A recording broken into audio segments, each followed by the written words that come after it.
சற்று முன் வெளியான தகவல். திடீரென யுபிஐடியில் வந்த புதிய வசதி. இனி மொபைல் நம்பர் தேவையில்லை.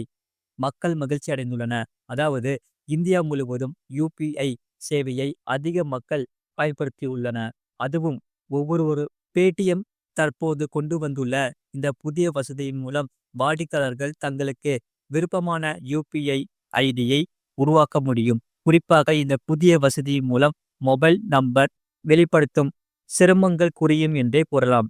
தற்போது நாம் யுபிஐ ஐடியை பயன்படுத்தும் போது மொபைல் எண் மூலம் பணம் செலுத்துகிறோம். அதேபோல் நாம் பணம் அனுப்பும் நபர்களால் நம்முடைய மொபைல் நம்பரை எளிமையாக பார்க்க முடியும். ஆனால் இப்போது பலர் தங்கள் தனிப்பட்ட தகவல்களில் எச்சரிக்கையாக உள்ளனர். அதாவது மொபைல் நம்பர் வெளிப்படுத்த வேண்டாம் என நினைப்பார்கள். இந்த விஷயத்தை கருத்தில் கொண்டுதான் பேடிஎம் நிறுவனம் இந்த தனி பயனாக்கப்பட்ட யுபிஐடி வசதியை அறிமுகம் செய்துள்ளது. முழு வீடியோ லிங்க் கீழே இருக்கு. அதை கிளிக் பண்ணி பாருங்க.